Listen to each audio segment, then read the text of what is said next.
మహాగణాధిపతయే నమః. ఓం గురుభ్యో నమః. ఓం శ్రీమాత్రే నమః.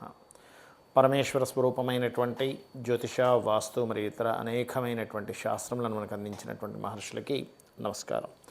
హయగ్రీవ హయగ్రీవ హయగ్రీవేతియో వధేత్తస్య నిస్సరతే వాణి జనుకన్యా ప్రవాహవత్.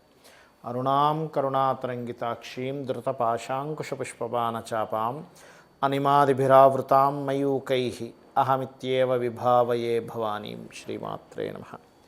ప్రేక్షకులకి ఆ లలితాంబిక అమ్మవారి యొక్క అనుగ్రహం పరిపూర్ణంగా కలగాలని మనస్ఫూర్తిగా కోరుకుంటూ మనం ఈరోజు చెప్పుకోబోయేటువంటి టాపిక్ ఏమిటి అంటే 12 లగ్నాల వారికి ఆయురారోగ్యాలతో ఉండడానికి, ఇటువంటి అనారోగ్యాలు రాకుండా ఉండడానికి చేసుకోవాల్సిన పరిహారాలు ఏమిటి, అది హెల్త్ పరంగా ముఖ్యంగా ఫుడ్ విషయంలో కానివ్వండి, అదేవిధంగా నవగ్రహాలు ఏ గ్రహం దగ్గర దీపారాధన చేయడం అనేటువంటిది కానివ్వండి, మరియు అదేవిధంగా మీరు ఏ దేవత ఆరాధన, ఏ మంత్రాన్ని నిత్యం చేసుకోవడం అనేటువంటిది అని చెప్తాను. అయితే ఇది నేను ఏదైతే చెప్తున్నానో ఇది కొన్ని వేల జాతకాల మీద రీసెర్చ్ చేసి, ఆరోగ్యమే మహాభాగ్యం అంటుంటారు కదా, అనారోగ్యం కంతో బాధపడడం అనేటువంటి చాలా ఇబ్బందికరమైన విషయం కాబట్టి రీసెర్చ్ చేసి నేను సొంతంగా ప్రయోగం చేసి మహర్షులు చెప్పినటువంటి కొన్ని శ్లోకాలని ఆధారంగా తీసుకొని, మనకు మహర్షులే ముఖ్యం మనకి, ఎందుకంటే వాళ్ళు చెప్పకపోతే మనకేం తెలియదు. కాబట్టి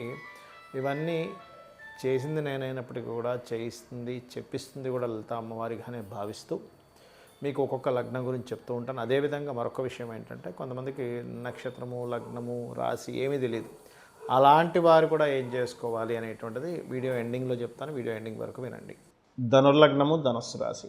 ధనస్సు వారికి కనుక చూసుకున్నట్లయితే ఇక్కడ లగ్నం నుంచి 6వ స్థానం శుక్రుడి యొక్క పాత్ర చాలా ఎక్కువగా ఉంటుంది. మీరున్న రోగ శత్రు సంబంధించినటువంటి విషయాలు ఇంకా అందులో తిరుగులేదు.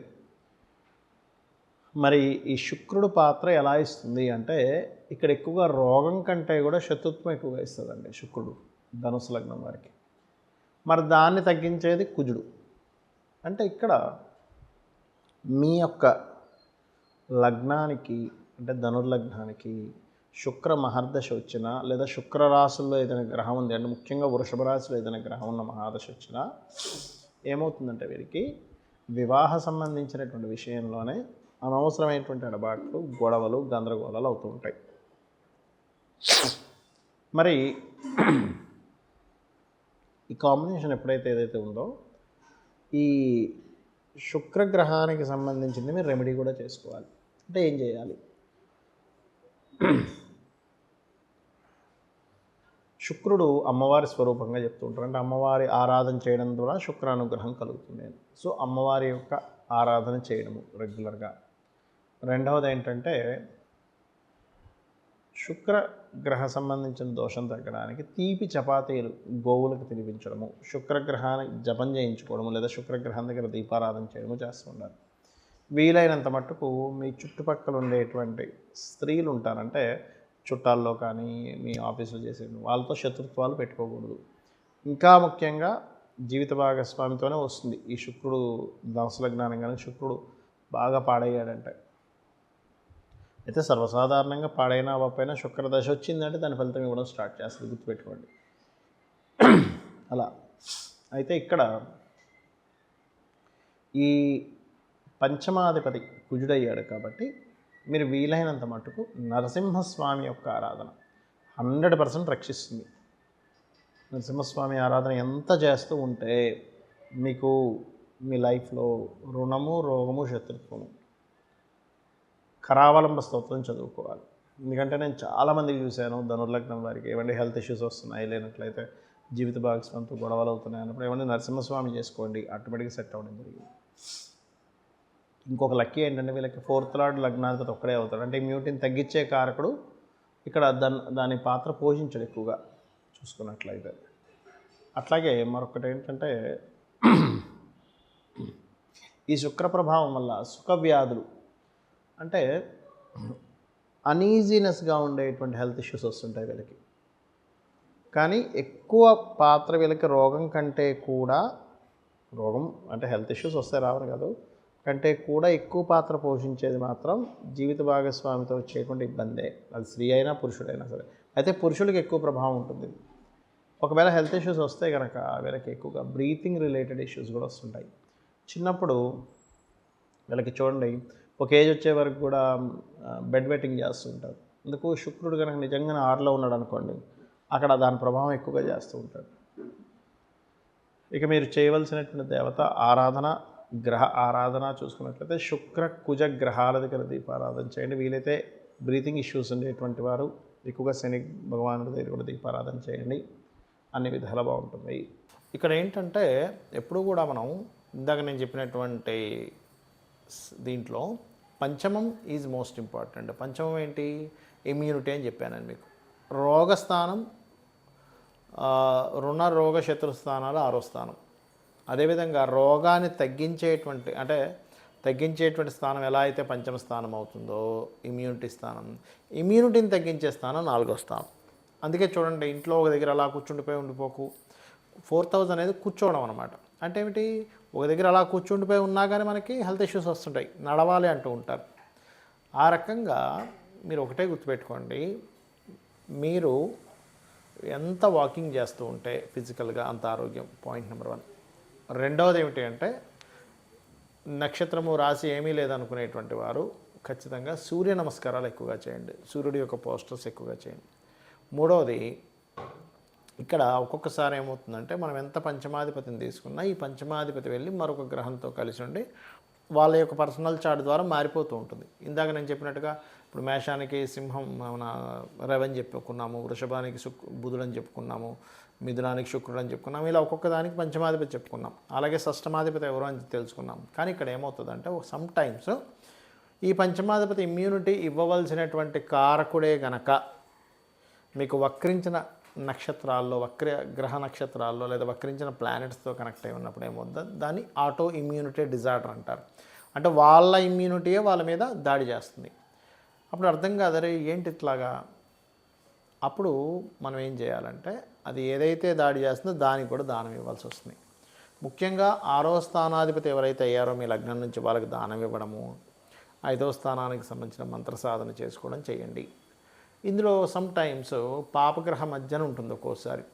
ఒక్కొక్కసారి ఏమవుతుంటుందంటే అగ్నితత్వ రాశుల్లో ఉంటాయి కాంబినేషన్స్ అన్నీ. అలాంటప్పుడు హోమాలు చేయడం ద్వారా తగ్గుతుంది.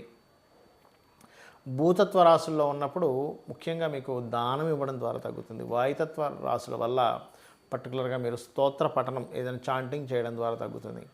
జలతత్వ రాశులు తర్పణాలు, అభిషేకాలు చేయడం ద్వారా తగ్గుతుంది.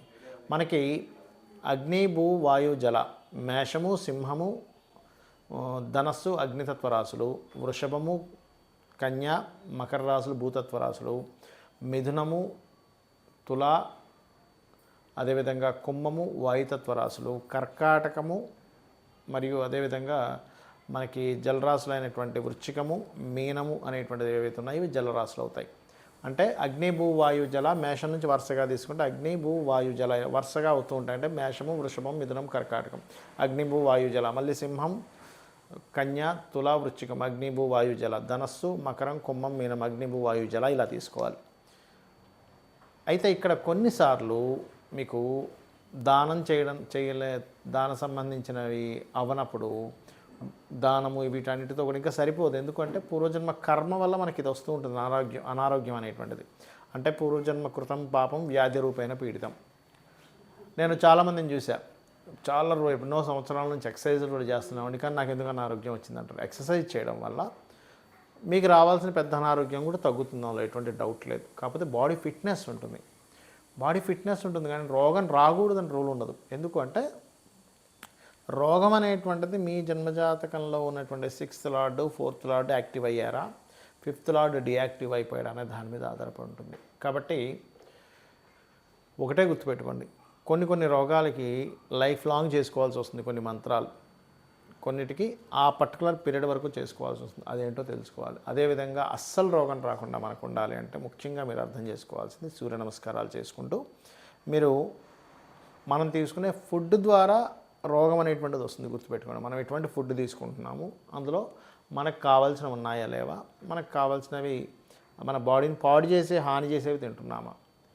మరి అందరికీ అన్నీ తెలియదు కదా. అలాంటప్పుడు శాస్త్రంలో చెప్పింది ఏమిటంటే బాగా నమిలి మీరు తినేటప్పుడు క్రీం అచ్యుత అనంత గోవింద అనే నామాన్ని అనుకుంటూ తినండి.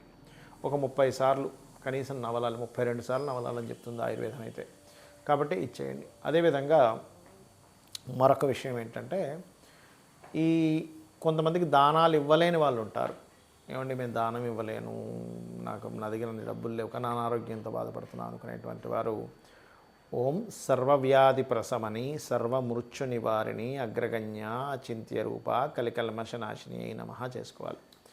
చేసుకుంటూ ఉంటే ముఖ్యంగా ధ్యానంలోకి వెళ్ళి శ్వాస మీద ధ్యాస, అంటే ఇక్కడ కాన్సన్ట్రేషన్ చేసినట్లయితే శ్వాస మీద ధ్యాస ఆటోమేటిక్గా కనెక్ట్ అవుతుంది.